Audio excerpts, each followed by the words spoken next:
नमस्कार दोस्तों, मेरे YouTube channel geography with Sangeeta में आप सभी का हार्दिक स्वागत और अभिनंदन है। आज हम लोग भूगोल विषय में कक्षा 6 NCERT का चैप्टर नंबर 6 पढ़ेंगे। कृपया मेरे वीडियो को पूरा देखें तथा लाइक और शेयर कर दें। जो पहली बार देख रहे हो वो चैनल को सब्सक्राइब कर दें। आइए देखते हैं पृथ्वी के प्रमुख स्थल रूप। आपने इनमें कुछ स्थल रूपों को जरूर देखा होगा जो चित्र 6.1 में दिखाए गए हैं। आप देखेंगे कि पृथ्वी की सतह सभी जगह एक समान नहीं है। पृथ्वी का जो सतह है वो सब जगह एक समान नहीं है।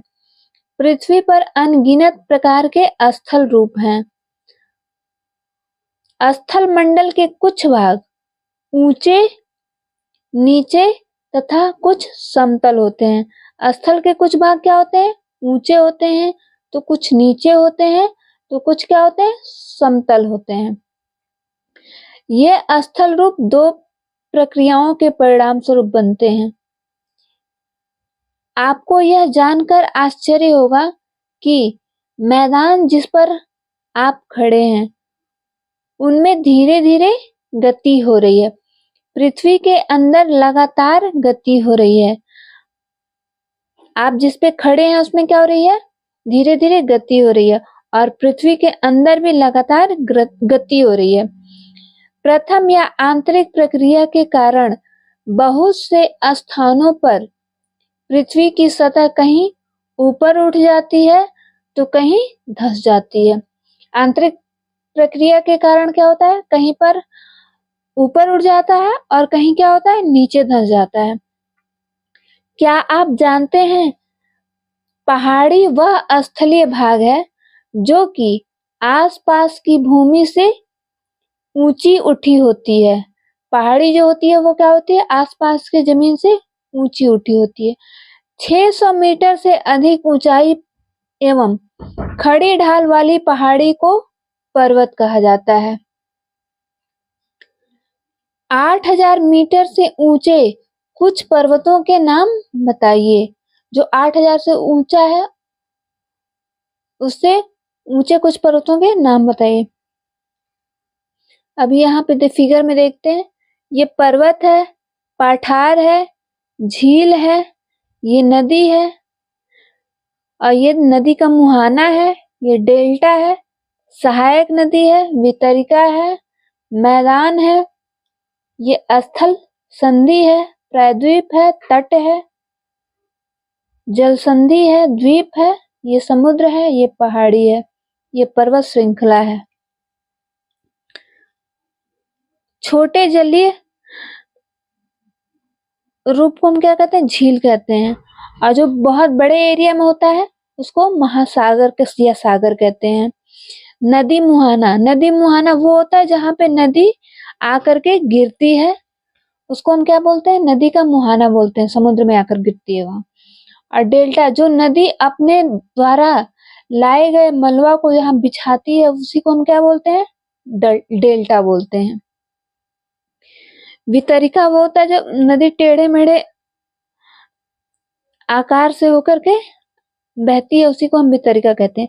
सहायक नदी, जो मुख्य नदी में आकर के मिलती है उसे ही हम क्या कहते हैं? सहायक नदी कहते हैं। स्थल संधि, दो स्थलों को जोड़ने वाले संकरे स्थल को हम क्या कहते हैं? स्थल संधि कहते हैं। अब प्रायद्वीप होता है जो 3 तरफ से जल से घिरा हो, उसे हम क्या कहते हैं? प्रायद्वीप कहते हैं। जल संधि, दो बड़े जल स्वरूपों को जो जोड़ता है पतला संकरा जल का भाग, उसे ही हम क्या कहते हैं? जल संधि कहते हैं। स्थल का वह छोटा रूप जो चारों तरफ से जल से घिरा हो उसे ही हम क्या कहते हैं? द्वीप कहते हैं। दूसरी या बाह्य प्रक्रिया स्थल के लगातार बनने एवं टूटने की प्रक्रिया है। पृथ्वी की सतह के टूटकर घिस जाने को अपरदन कहते हैं। अपरदन की प्रक्रिया के द्वारा सतह नीची हो जाती है तथा निक्षेपण की प्रक्रिया के द्वारा इनका फिर से निर्माण होता है। ये दो प्रक्रियाएं बहते हुए जल, वायु तथा बर्फ के द्वारा होती है। हम विभिन्न स्थल रूपों को इनकी ऊंचाई एवं ढाल के आधार पर पर्वतों, पठारों एवं मैदानों में वर्गीकृत कर सकते हैं। अपर्दन पृथ्वी की ऊपरी सतह यानी कि जल, वायु और बर्फ के द्वारा जब चट्टानें क्या होती हैं, टूटती हैं, घिसती हैं, उसी को हम अपर्दन कहते हैं। और जब ये इन बाह्य क्रियाओं के द्वारा जब कहीं जाकर के जमा होते हैं, उसे ही हम निक्षेपण कहते हैं। निक्षेपण का मतलब ही होता है कहीं निक्षेप हो जाना, जमा हो जाना, एकत्रित हो जाना। पर्वत पर्वत पृथ्वी की सतह की प्राकृतिक ऊंचाई है। पर्वत का शिखर छोटा तथा आधार चौड़ा होता है। यह आसपास के क्षेत्र से बहुत ऊंचा होता है। कुछ पहाड़ बादलों से भी ऊंचे होते हैं। जैसे जैसे आप ऊंचाई पर जाएंगे, जलवायु ठंडी होती जाती है। जैसे जैसे हम ऊंचाई पे जाते हैं तो जलवायु क्या होती है, ठंडी होती जाती है। कुछ पर्वतों पर हमेशा जमी रहने वाली बर्फ की नदियां होती हैं, इन्हें हिमानी कहा जाता है। कुछ क्या होती हैं, हमेशा बर्फ से जमी रहती हैं, पर्वतों पर हमेशा बर्फ जमा रहता है, और जहां से जो नदी निकलती है उसे क्या कहते हैं, हिमानी कहा जाता है। यहाँ कुछ ऐसे भी पर्वत हैं जो समुद्र के भीतर हैं तथा जिन्हें आप नहीं देख सकते। कुछ पर्वत क्या हैं, समुद्र के भीतर हैं, जिन्हें हम नहीं देख सकते। कठोर जलवायु होने के कारण पर्वतीय क्षेत्रों में बहुत कम लोग निवास करते हैं। और कठोर जलवायु होने के कारण क्या होता है, पर्वतीय क्षेत्रों में बहुत कम लोग निवास करते हैं। वहां का धरातल खड़ी ढाल वाला होता है, और वहां का जो धरातल होता है वो कैसा होता है, खड़ी ढाल वाला होता है। तथा कृषि योग्य भूमि की कमी होती है। तथा कृषि योग्य भूमि क्या होते हैं, बहुत ही कम होते हैं, ना के बराबर होते हैं। पर्वत एक रेखा के क्रम में भी व्यवस्थित हो सकते हैं, जिन्हें श्रृंखला कहा जाता है। पर्वत बनना, आपको बहुत मात्रा में कागज चाहिए। कागजों को मेज पर रखिए, कागजों को अपने हाथों से दोनों तरफ से दबाइए, कागज में मोड़ पड़ जाएंगे तथा वे एक चोटी की तरह ऊपर की ओर उठ जाएगा। इस प्रकार आपने एक पर्वत बना लिया। क्या करेंगे, हम पहले कागज को लेंगे, थोड़ा सा मोटे कागज को लेंगे, और उसके बाद से क्या करेंगे, उसको दोनों तरफ से प्रेशर डालेंगे, दबाव डालेंगे, और फिर वो क्या हो जाएगा, मुड़ जाएगा। जैसे कि यहाँ फिगर में दिखाया गया है, दोनों तरफ से प्रेशर दिया जा रहा है, इधर से और इधर से, तो ये बीच में क्या हो जाता है, ऊपर उठ जाता है। इसी को हम क्या कहते हैं, बलित पर्वत कहते हैं। बलित पर्वत इसलिए कि बल के कारण, मोड़ पड़ने के कारण इसका क्या हुआ है, निर्माण हुआ है, इसीलिए इसको बलित पर्वत कहा जाता है। बहुत से पर्वतीय तंत्र समानांतर श्रृंखलाओं के रूप में होते हैं, जो सैकड़ों किलोमीटर में फैले होते हैं। हिमालय, आल्प्स तथा एंडीज क्रमशः एशिया, यूरोप तथा दक्षिण अमेरिका की पर्वतीय श्रृंखला है। हिमालय हो गया, आल्प्स हो गया, एंडीज हो गया, ये क्या है, हिमालय एशिया में, और आल्प्स जो हो जाएगा वो यूरोप में, तथा एंडीज जो हो जाएगा वो दक्षिण अमेरिका की पर्वत श्रृंखला है। पर्वतों की ऊंचाई एवं आकार में भिन्नता होती है। पर्वतों की ऊंचाई में और उनके आकार में क्या होती है, भिन्नता होती है। कोई ज्यादा ऊंचा होता है, कोई कम ऊंचा होता है। पर्वत 3 प्रकार के होते हैं, बलित पर्वत, भ्रंशोत पर्वत तथा ज्वालामुखी पर्वत। पर्वत कितने तरह के होते हैं, 3 तरह के होते हैं। बलित पर्वत, जो मोड़, अभी हम लोगों ने पढ़ा, मोड़ पड़ने के कारण जिनका निर्माण होता है, उसको हम क्या कहते हैं, बलित पर्वत कहते हैं। भ्रंशोत पर्वत, नाम से यह स्पष्ट हो रहा है, भ्रंशोत यानी कि भ्रंश के कारण इसका निर्माण होता है, इसीलिए इसको हम क्या कहते हैं, भ्रंशोत पर्वत कहते हैं। तथा ज्वालामुखी पर्वत, इनका निर्माण ज्वालामुखी के विस्फोट के कारण होता है, इसलिए इनको हम क्या कहते हैं, ज्वालामुखी पर्वत कहते हैं।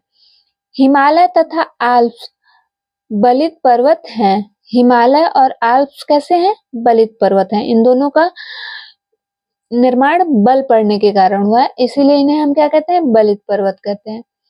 जिनकी सतह ऊबड़ खाबड़ तथा शिखर शंक्वाकार है। इनकी आकृति कैसी है, सतह ऊबड़ खाबड़ तथा शिखर जो है वो शंक्वाकार, शंकु यानी कि ऊपर क्या है, कोन की तरह। भारत की अरावली श्रृंखला विश्व की सबसे पुरानी बलित पर्वत श्रृंखला है। भारत की जो अरावली है वह क्या है, सबसे पुरानी, विश्व की सबसे पुरानी बलित पर्वत श्रृंखला है। अपर्दन की प्रक्रिया के कारण यह श्रृंखला घिस गई है। अपर्दन के कारण क्या हो गया, इसका बहुत ज्यादा अपर्दन हो गया है, घिसाव हो गया है, इसलिए यह कटाव हो गया, इसलिए ये जो श्रृंखला है वो काफी घिस गई है। उत्तरी अमेरिका के अपलेशियन तथा रूस के यूराल पर्वत गोलाकार दिखाई देते हैं। उत्तरी अमेरिका के जो अपलेशियन पर्वत हैं तथा रूस के यूराल पर्वत, ये कैसे दिखाई देते हैं, गोलाकार दिखाई देते हैं। एवं इनकी ऊंचाई कम है, और इनकी ऊंचाई जो है वो भी क्या है, कम है। ये बहुत पुराने बलित पर्वत हैं। ये पर्वत जो है वो बहुत पुराने बलित पर्वत हैं, यानी मोड़दार पर्वत हैं। जब बहुत बड़ा भाग टूट जाता है, जब बहुत बड़ा भाग क्या होता है, टूट जाता है तथा ऊर्ध्वाधर रूप से विस्थापित हो जाता है। ऊर्ध्वाधर रूप से क्या होता है, विस्थापित हो जाता है। ऊर्ध्वाधर यानी खड़ा, जैसे ये फिगर में दिया गया है ऐसे ही। तब भ्रंशोत पर्वत का निर्माण होता है।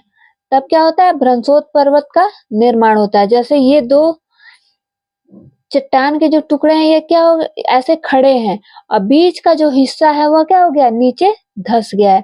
तो ये दोनों ब्लॉक के रूप में दिखाई दे रहा है, बीच का हिस्सा जो है वो नीचे धंस गया है। इससे क्या हुआ, पर्वत का निर्माण होगा, और इस पर्वत को ही हम क्या कहते हैं, भ्रंशोत पर्वत कहते हैं। ऊपर उठे हुए खंड को उत्खंड, हौश तथा नीचे धंसे हुए को क्या कहते हैं, द्रोणिका कहते हैं। जो ऊपर उठा हुआ है उसको हम क्या कहते हैं, उत्खंड कहते हैं या हौश कहते हैं। और जो नीचे धंस जाता है, ये जो नीचे धंस गया है, इसको हम क्या कहते हैं, द्रोणिका या ग्राबेन भी कहते हैं। यूरोप की राइन घाटी तथा बासेस पर्वत इस तरह के पर्वत तंत्र के उदाहरण है। यूरोप की राइन घाटी तथा वास्टेस पर्वत क्या है, इसी तरीके के उदाहरण है, पर्वत तंत्र के उदाहरण है। एटलस में दिए गए विश्व मानचित्र से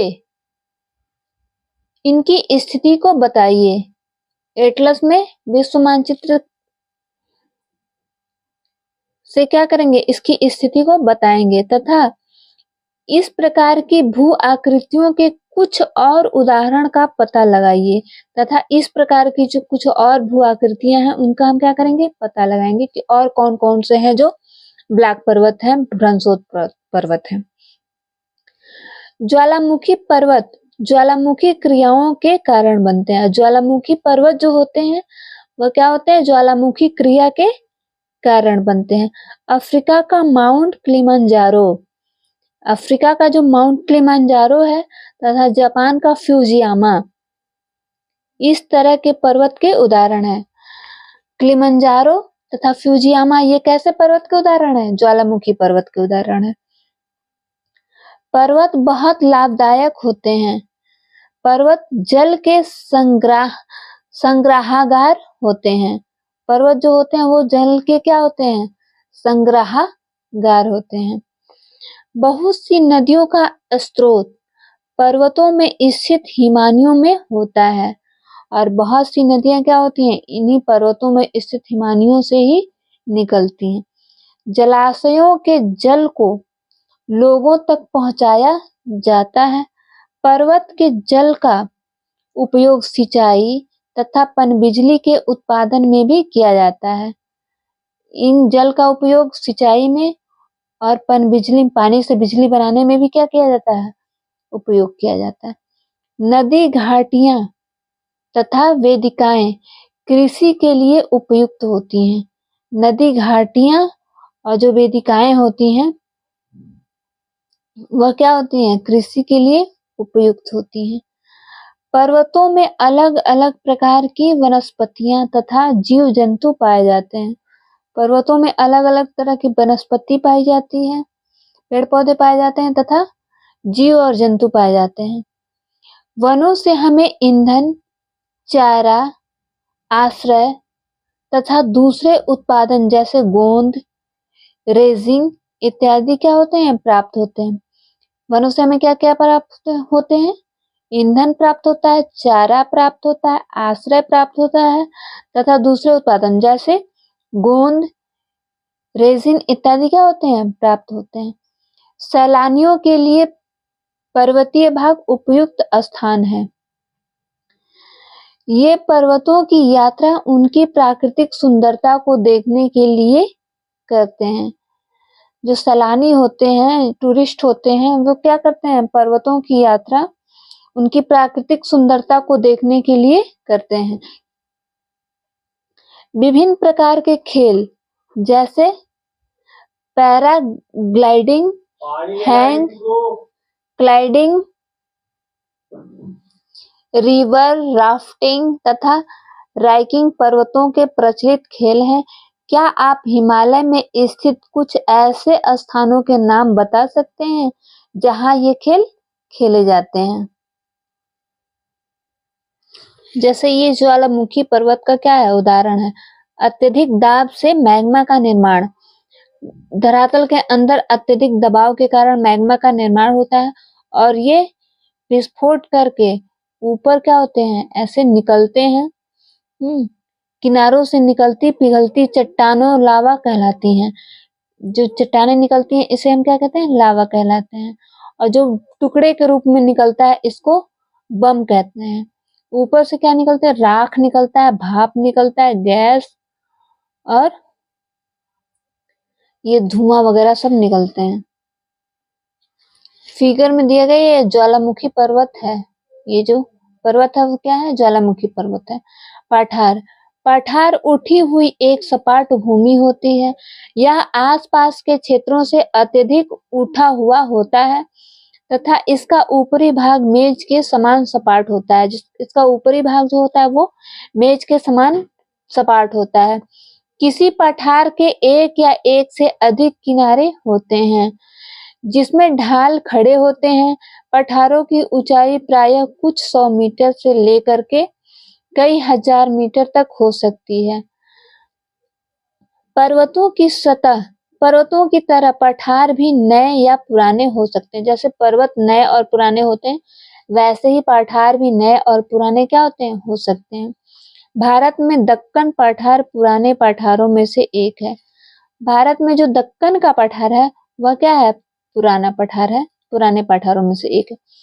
केन्या है, तंजानिया है तथा युगांडा है का पूर्वी अफ्रीका पठार एवं ऑस्ट्रेलिया का पश्चिमी पठार इस प्रकार के उदाहरण है। तिब्बत का पठार विश्व का सबसे ऊंचा पठार है जिसकी ऊंचाई मध्य समुद्र तल से 4000 से 6000 मीटर तक है। मध्य समुद्र तल से कितना ऊंचा है? 4000 से लेकर के 6000 मीटर तक है तिब्बत के पठार की ऊंचाई। पठार बहुत उपयोगी होते हैं क्योंकि उनमें खनिजों की प्रचुरता होती है। क्यों उपयोगी होते हैं? क्योंकि इनमें खनिज की प्रचुरता होती है। यही कारण है कि विश्व के बहुत से खनन क्षेत्र पठारी भागों में स्थित हैं। यही रीजन है कि जो खनन क्षेत्र होते हैं वो कहाँ? पठारी क्षेत्रों में ही स्थित होते हैं। अफ्रीका का पठार सोना एवं हीरे के खनन के लिए प्रसिद्ध है। अफ्रीका का जो पठार है वो सोना और हीरे के खनन के लिए क्या है? प्रसिद्ध है। भारत में छोटा नागपुर के पठार में लोहा, कोयला तथा मैग्नीज के बहुत बड़े भंडार पाए जाते हैं। छोटा नागपुर का जो पठार है उसमें क्या लोहा, कोयला और मैग्नीज के बहुत बड़े भंडार पाए जाते हैं। पठारी क्षेत्रों में बहुत से जलप्रपात हो सकते हैं क्योंकि यहाँ नदियां ऊंचाई से गिरती हैं। नदियां क्या होती हैं? ऊंचाई से गिरती हैं। भारत में छोटा नागपुर पठार पर स्वर्णरेखा नदी पर स्थित हुंड्रू जलप्रपात, स्वर्णरेखा नदी पे कौन सा जलप्रपात है? हुंड्रू जलप्रपात, तथा कर्नाटक में जोग प्रपात। कर्नाटक में कौन सा प्रपात है? जोग प्रपात है। इस प्रकार के जलप्रपातों के उदाहरण हैं। लावा पठार में काली मिट्टी की प्रचुरता होती है। लावा पठार में क्या होती है? काली मिट्टी की प्रचुरता होती है, जिसे काली कपासी रेगुन मिट्टी भी कहते हैं, जो उपजाऊ है एवं खेती के लिए काफी अच्छी होती है। जो क्या है? उपजाऊ और खेती के लिए काफी। कई पठारों में रमणीय स्थल होते हैं जो पर्यटकों को आकर्षित करते हैं। मैदान, मैदान समतल भूमि के बहुत बड़े भाग होते हैं। मैदान जो होता है वो समतल भूमि का बहुत बड़ा भाग होता है। वे सामान्यतः मध्य समुद्री तल से 200 मीटर से अधिक ऊंचे नहीं होते हैं। मध्य समुद्री तल होता है उससे 200 मीटर से अधिक ऊंचा नहीं होता है। कुछ मैदान काफी समतल होते हैं, कुछ उर्मिल तथा तरंगिक हो सकते हैं। उर्मिल यानी कि लहरदार। अधिकांश मैदान नदियों तथा उनकी सहायक नदियों के द्वारा बने होते हैं। अधिकांश मैदान जो होते हैं वो नदियों तथा उनकी सहायक नदियों के द्वारा क्या होते हैं? बने होते हैं। नदियां पर्वतों के ढालों पर नीचे की ओर बहती हैं। नदियां जो होती हैं वो पर्वतों के ढालों पर नीचे की तरफ क्या होती हैं? बहती हैं तथा उन्हें अपर्दित कर देती हैं तथा उनको क्या करती हैं? अपर्दित करती हैं, काटती हैं। वे अपर्दित पदार्थों को अपने साथ आगे की ओर ले जाती हैं और उसके काट करके क्या करती हैं? आगे की तरफ ले जाती हैं। अपने साथ ढोए जाने वाले पदार्थों जैसे पत्थर, बालू तथा सिल्ट को वे घाटियों में निक्षेपित कर देती हैं और अपने साथ क्या करती हैं? पत्थर, बालू तथा सिल्ट को घाटियों तक ले जाकर के निक्षेपित कर देती हैं, जमा कर देती हैं। इन्हीं निक्षेपों से मैदानों का निर्माण होता है और इन्हीं निक्षेप के कारण क्या होता है? मैदान का निर्माण होता है। सामान्यतः मैदान बहुत अधिक उपजाऊ होते हैं। यहाँ परिवहन के साधनों का निर्माण करना आसान होता है, इसलिए ये मैदान विश्व के सबसे अधिक जनसंख्या वाले भाग होते हैं। नदियों के द्वारा बनाए गए कुछ बड़े मैदान एशिया तथा उत्तरी अमेरिका में पाए जाते हैं। एशिया में तथा उत्तरी अमेरिका में क्या होता है? पाए जाते हैं। एशिया में स्थित भारत में गंगा एवं ब्रह्मपुत्र का मैदान तथा चीन में यांगत्से नदी का मैदान इसके प्रमुख उदाहरण है। मैदान मनुष्यों के रहने के लिए सबसे उपयोगी क्षेत्र होते हैं। मैदान जो होता है वो मनुष्य के रहने के लिए सबसे उपयोगी क्षेत्र होता है। यहाँ की जनसंख्या बहुत अधिक होती है क्योंकि मकानों के बनाने तथा खेती के लिए यहाँ समतल भूमि की प्रचुरता होती है, क्योंकि यहाँ पे खेती करने के लिए चाहे मकान बनाने के लिए समतल भूमि प्रचुर मात्रा में मिलती है। उपजाऊ मिट्टी के कारण यह भाग खेती के लिए काफी उपयुक्त होता है। उपजाऊ मिट्टी के कारण यह जो क्षेत्र होता है वह कृषि के लिए क्या होता है? काफी उपयुक्त होता है, प्रयोगजनक होता है। भारत में गंगा का मैदान देश में सबसे अधिक जनसंख्या वाला क्षेत्र है। भारत में जो गंगा का मैदान है वह सबसे अधिक जनसंख्या वाला क्षेत्र है पूरे देश भर में। स्थल रूप एवं लोग, स्थल रूपों की विभिन्नता के अनुरूप ही मानव विभिन्न प्रकार से जीवन यापन करते हैं। पर्वतीय क्षेत्रों का जीवन कठिन होता है। मैदानी क्षेत्रों का जीवन पर्वतीय क्षेत्रों की तुलना में सरल होता है। मैदानों में फसलें उगाना, घर का बनाना या सड़कें बनाना पर्वतीय क्षेत्रों की तुलना में अधिक आसान होता है। पर्वतीय क्षेत्रों की तुलना में क्या होता है? काफी आसान होता है। विभिन्न प्रकार के स्थल रूपों पर रहने वाले लोगों में रहन सहन के तरीकों में कुछ अंतर होता है, और रहन सहन के तरीकों में भी क्या होता है? अंतर होता है। क्या आप उनमें से कुछ अंतरों को बता सकते हैं? क्या आप उनमें से कुछ अंतरों को क्या कर सकते हैं? बता सकते हैं। कभी कभी प्राकृतिक आपदाएं जैसे कि भूकंप, ज्वालामुखी, उद्गार, तूफान या बाढ़ बहुत विनाश कर देते हैं। प्राकृतिक आपदा जो होती है वो क्या करती है? बहुत ज्यादा विनाश कर देती है। इन आकस्मिक घटनाओं के बारे में जागरूकता पैदा करके हम इनमें आने वाले खतरों को कम कर सकते हैं। इनमें जागरूकता पैदा करके हम क्या कर सकते हैं? आने वाले खतरों को कम कर सकते हैं। हम कितने तरीकों से जल एवं स्थल को उपयोग में ला सकते हैं, इसका पता हम अपने आसपास के क्षेत्रों से लगा सकते हैं। प्रायः हम स्थल का उपयोग गलत तरीकों से करते हैं, जैसे उपजाऊ भूमि पर मकानों का निर्माण करना। इसी प्रकार हम लोग कूड़ा किसी भी भूमि पर या पानी में फेंक देते हैं। कूड़ा क्या करते हैं? किसी भी भूमि या पानी में फेंक। हमें प्रकृति के इस महत्वपूर्ण वरदान का उपयोग इस प्रकार नहीं करना चाहिए। उपलब्ध भूमि केवल हमारे ही उपयोग के लिए नहीं है। यह हमारा कर्तव्य है कि हम लोग आने वाली पीढ़ियों के लिए पृथ्वी को सुरक्षित रखें। हम क्या करें? आने वाली पीढ़ी के लिए पृथ्वी को क्या करें? सुरक्षित रखें। स्वच्छ भारत मिशन। स्वच्छ शरीर में स्वच्छ मस्तिष्क का निवास करता है, और स्वस्थ शरीर के लिए स्वच्छ पर्यावरण, विशेष रूप से साफ जल, वायु तथा स्वच्छ वातावरण प्राथमिक आवश्यकताएं हैं। इन सभी प्राथमिक आवश्यकताओं को सभी लोगों को सुलभ कराने हेतु भारत सरकार द्वारा स्वच्छ भारत मिशन कार्यक्रम चलाया जा सकता है।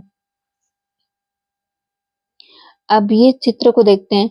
चित्र संख्या 1 से 10 को ध्यान से देखिए और प्रत्येक के लिए एक एक वाक्य लिखिए।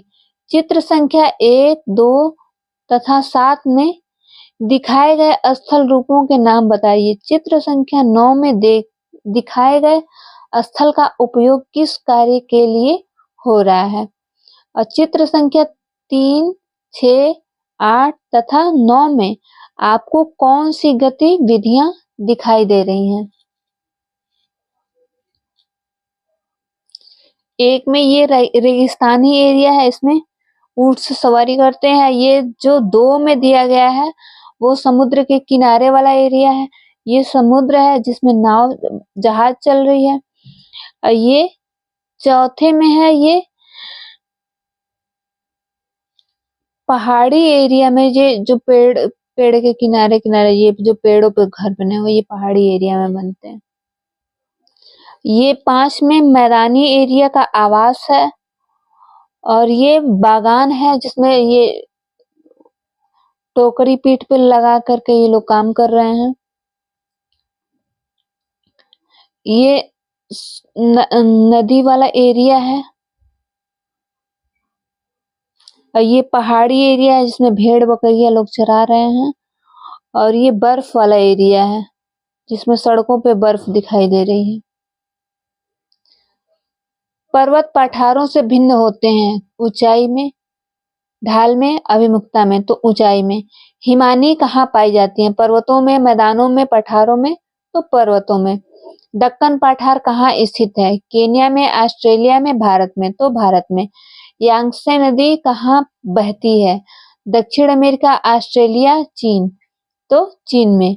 यूरोप की एक महत्वपूर्ण पर्वत श्रृंखला कौन सी है? एंडीज है, एल्प्स है, रॉकीज है, तो क्या हो जाएगा? आल्प्स हो जाएगा।